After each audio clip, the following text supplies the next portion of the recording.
Jésus a dit « Donnez, et vous recevrez.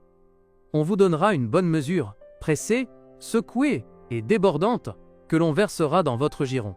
Car on vous mesurera avec la mesure dont vous vous serez servi. » Depuis plus de 2000 ans, ces paroles « Il y a plus de bonheur à donner qu'à recevoir » sont sur les lèvres des prédicateurs et des collecteurs de fonds. Et nous savons qu'il y a quelque chose de profondément vrai là-dedans. Quelque chose d'extraordinaire se produit en nous lorsque nous allons à l'encontre de nos instincts naturels, centrés sur nous-mêmes. Des chercheurs du monde entier ont découvert que la générosité est une clé pour accroître le bonheur. Mais la générosité pourrait-elle offrir plus que de simples sentiments agréables? Des chercheurs de l'Université de la Colombie-Britannique ont décidé de le vérifier.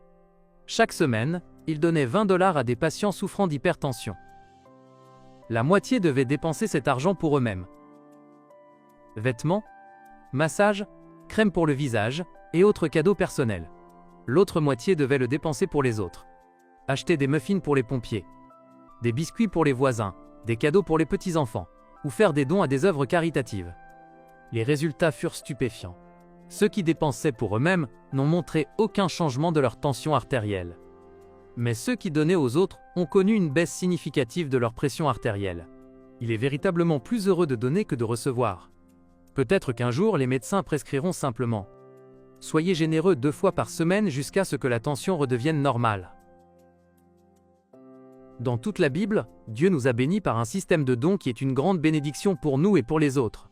Lorsque nous rendons nos dîmes et nos offrandes promises, plaçons-nous en dernier et mettons Dieu en premier.